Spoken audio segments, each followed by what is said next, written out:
할렐루야. 사랑하는 이글스피드 가족 여러분, 오늘도 하나님이 주신 새 날이 밝았습니다. 주님께서 주신 오늘이라는 선물을 감사와 기쁨으로 향유하는 복된 하루가 되기를 바랍니다. 2023년 9월 20일 수요일 아침입니다. 오늘 우리가 함께 나눌 하나님의 말씀은 열왕기상 8장 1절에서 11절까지의 말씀입니다.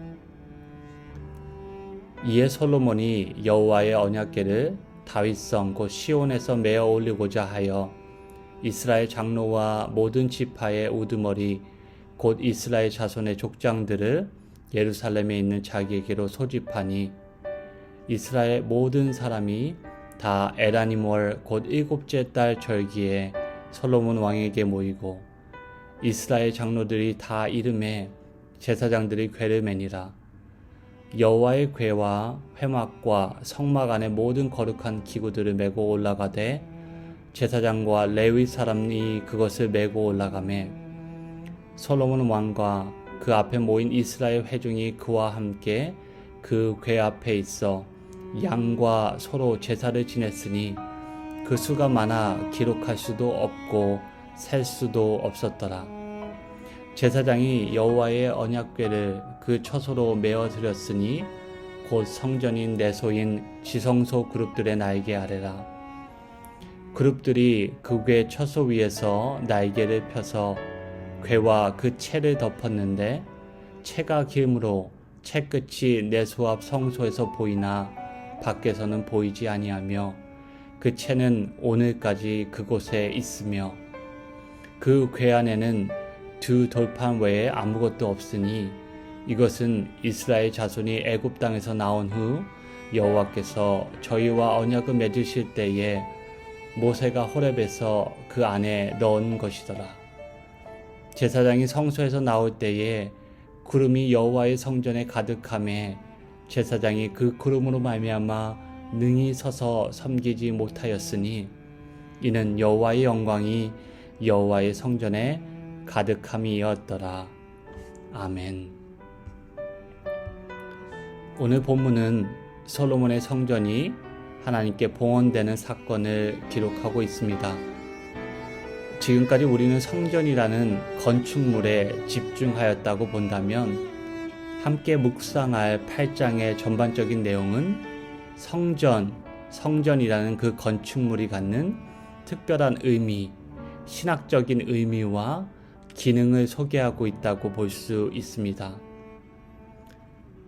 솔로몬이 성전 건축을 준비하고 설계하고 건축을 시작하여 총 7년이라는 시간에 걸쳐 드디어 성전 건축이 마무리되었습니다.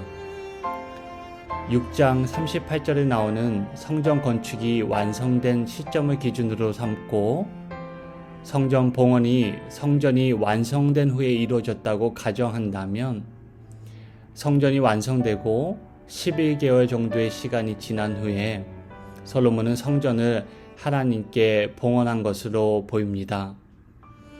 오늘 본문 2절에서 성전의 봉헌이 일곱째 달 곧 에다님 월의 절기에 이루어졌다는 사실을 우리는 알 수 있습니다. 오늘날로 하면 9월부터 10월에 해당하는 절기입니다. 초막절이 열리는 달이기도 합니다. 초막절은 광야에서 이스라엘을 보호하신 야훼 하나님을 기억하는 절기이며 동시에 또 추수에 대해서 하나님께 감사하는 절기이기도 합니다. 모세와 출애굽한 이스라엘 백성들이 광야에서 성막을 지었습니다. 성막은 성소가 있고 지성소가 있고 또 지성소 안에는 언약궤가 있습니다. 이스라엘 백성들에게 성막은 하나님이 거하시는 이동식 성전이었습니다. 하나님의 임재를 의미하는 구름이 성막 위에 떠오르면 이스라엘 백성은 앞으로 나아갔고 그렇지 않으면 움직이지 않았습니다. 솔로몬은 성전을 이 절기에 봉헌하면서 하나님이 광야에서 성막을 통해 이스라엘 백성을 만나 주신 것과 같이 이제 성전을 통해 우리 곁에 거하신다는 사실을 알려주고 있습니다. 이로써 성전 봉헌은 과거 모세 시대에 함께 하셨던 하나님이 현재 솔로몬 세대에도 동일하게 역사하신다는 여호와 하나님에 대한 솔로몬의 신앙 고백을 담고 있습니다. 초막절은 또 수확의 시작을 기념하며 그로 인한 충만함을 기대하는 절기이기도 합니다. 오늘 본문 초반부에 기록된 성전에 참석한 사람들의 면면을 살펴보면 1절에서 온 지파의 지도자들과 또 2절에서는 이스라엘의 모든 남자와 그리고 3절에서 이스라엘의 모든 장로가 성전 봉헌시구 위에 이스라엘 각지에서 모였다는 사실을 알 수 있습니다. 성전의 종교적인 기능은 추수라고 할 수 있습니다. 영혼들을 하나님의 곁으로 불러 모으는 것입니다. 지파와 지역에 상관없이 사람들이 성전에 모였습니다. 그 영혼의 추수가 충만함에 이르는 그 결실의 때 바로 종말을 고대하게 하는 것입니다. 솔로몬의 성전은 이렇듯 사람과 사람과 하나님을 연결하고 또 나아가 과거를 현재와 이어주고 현재를 미래와 이어주는 역할을 하게 됩니다. 4절을 보시면 주님의 궤와 회막과 장막 안에 있는 거룩한 기구들을 제사장과 레위인들이 옮기는 장면이 등장하는데 이 부분을 묵상하면 마음 한켠에 불안한 마음이 듭니다. 이는 우리가 솔로몬의 아버지인 다윗과 언약궤에 얽힌 이야기를 알고 있기 때문입니다. 다윗이 법궤를 옮기는 과정에서 우사가 거룩한 하나님의 궤를 만지게 되고 그로 인해 죽게 된 것을 기억하고 있기 때문입니다. 아마도 솔로몬은 이러한 사건을 예방하고자 하나님의 궤 앞에서 양과 소 제물을 셀 수도 없을 만큼 잡아서 하나님께 제물로 바쳤을 것입니다. 하나님께 드린 소와 양의 수가 셀 수 없이 많았지만 누군가는 기억했던 모양입니다. 8장 63절을 보시면 솔로몬이 주님께 제사 드린 것은 소가 22,000마리이고 양이 12만 마리였다고 적고 있습니다. 하나님의 거룩한 궤 앞에서 진지한 모습의 솔로몬을 보게 됩니다. 그리고 한 가지 기억할 것은 초막절은 축제입니다. 이래 동안 추수를 기뻐하는 축제입니다. 하나님의 법궤 앞에서 거룩함을 유지하면서 동시에 추수할 것을 주시고 광야에서 자신의 민족 이스라엘을 보호하신 그 하나님의 돌보심을 기뻐하는 명절입니다. 하나님의 거룩하심 뿐만 아니라 하나님의 선하심과 인자하심을 회고하고 그분으로 인하여 기뻐하는 것, 하나님께 노래와 감사로 나아가는 절기입니다. 그리고 본문 후반절을 보시면 제사장은 궤를 메고 지성소 안에 예비된 장소, 즉 구름 날개 바로 앞에 옮겼다고 기록하면서 그곳에 두 가지 성물을 안치했다고 합니다. 첫 번째는 언약궤를 운반할 때 썼던, 그러니까 운반체에 달린 긴 채를 두었다고 본문은 말합니다. 채는 궤를 운반할 때 썼던 긴 장대를 의미하는데 이것이 지성소에 안치된 것을 두고 한 주석가는 언약궤가 언제든 옮겨갈 수 있다는 사실을 시사한다고 말합니다. 아무리 견고하게 지어진 솔로몬의 성전이라고 할지라도 하나님의 언약을 가둘 수 없다는 것입니다. 성전은 하나님을 만나는 상징적인 장소이지 그것이 아무리 솔로몬의 성전이라고 할지라도 하나님의 임재는 어떤 건물에 절대 제한받지 않는다는 것을 상기시켜주는 것이라고 말합니다. 한마디로 지성소 안의 채는 하나님의 경고입니다. 두 번째, 하나님의 궤 안에 놓인 것은 모세의 두 돌판입니다. 이스라엘을 향한 하나님의 언약이 담긴 두 돌판, 하나님의 말씀이 솔로몬 성전의 지성소에 놓였습니다.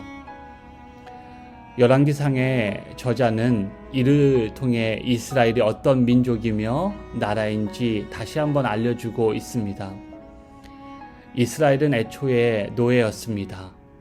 하나님의 종인 모세를 통해 애굽에서 건짐을 받고 그를 중보자로 삼아 시내산에서 하나님과 언약을 맺은 백성입니다. 나라입니다. 언약궤를 지성소에 안치하면서 그 사실을 잊지 말라는 것입니다. 너희는 하나님이 택하신 족속이고 거룩한 나라이며 그의 소유된 백성이라는 것입니다. 그리고 이스라엘을 향한 하나님의 계획은 바로 이것입니다. 하나님이 주신 말씀을 순종함으로 진정으로 이스라엘이 왕이신 하나님을 닮은 백성이 될 때 그들을 통해 온 민족이 하나님을 알고 하나님께 나아오는 것. 그래서 예수님의 말씀처럼 하나님의 성전이 만민이 아버지 하나님께 기도하는 집이 되는 것이었습니다. 그것이야말로 이스라엘을 향한 하나님의 마음입니다. 그래서 하나님은 이스라엘과 언약을 맺으시고 그들을 하나님의 형상으로 회복시키는 말씀을 주신 것입니다. 사랑하는 이글스필드 가족 여러분, 솔로몬의 성전이 봉헌될 때 얼마나 큰 감동과 감격이 있었을지 상상해 보시기 바랍니다. 7년 동안 공들였던 성전의 건축을 마치고 한마음으로 하나님께 봉헌하는 장면을 떠올려 보시기 바랍니다. 그리고 그 성전 안에 오늘 말씀처럼 가득 찬 구름, 하나님의 영광에 잠시 사로잡혀 보시기 바랍니다. 하지만 우리가 잊지 말아야 할 것은 솔로몬의 성전이 그 장엄한 감격과 영광에도 불구하고 이 땅 가운데 육신으로 우리 곁에 참 성전으로 찾아오신 예수님께 견줄 수 없다는 것입니다. 역사적으로 솔로몬의 성전은 결국 무너졌지만 성전이신 예수님은 당신의 영광을 위해 죽음을 이기시고 부활하신 분입니다. 그리고 권세와 큰 영광으로 하늘의 구름을 타고 이 땅 가운데 다시 오실 분입니다. 그때까지 사랑하는 이글스필드 가족들이 예수님을 통해 보여주신 하나님의 신실하신 언약의 말씀을 붙들고 거룩함과 감사함으로 온 민족을 주님께로 인도하는 주님의 일꾼이 되기를 간절히 소망합니다. 함께 기도하겠습니다. 추수의 계절을 앞두며 오늘 우리에게 주신 하나님의 말씀을 통해 다시 한번 우리와 늘 동행하여 주신 하나님의 선하심과 인자하심에 감사를 드립니다. 곡식이 익어가는 가을 들녘을 바라보는 농부의 마음과 같은 하나님의 심정을 우리로 하여금 헤아리게 하시어 우리가 자기 중심적인 삶에서 벗어나게 하시고 가진 것을 나누고 베풀되 우리 주 예수 그리스도를 통해 도래한 하나님 나라의 복음을 전하는 데 힘쓰게 하시기를 바랍니다. 사랑하는 이글스필드 교회 공동체가 성전이신 주님의 몸된 교회로 오늘도 추수할 것은 많되 일꾼이 적다는 주님의 탄식에 응답하게 하시옵소서. 가둘 수 없는 주님의 영광의 흔적을 머무는 곳마다 새기는 복된 교회가 되게 하시고 날마다 말씀을 상고하여 빛과 소금의 역할을 잘 감당하는 아름다운 교회가 되게 하시옵소서. 감사를 드리며 좋으신 우리 주님 예수 그리스도의 이름으로 기도하옵나이다. 아멘. 함께 나눈 말씀을 기억하시고 기도하시면 좋겠습니다. 오늘도 말씀이신 주님과 동행하시기를 바라고 영혼을 추수하는 일꾼으로 살아가는 이글스필드 가족 모두에게 주님의 선하신 능력이 함께하기를 축복합니다.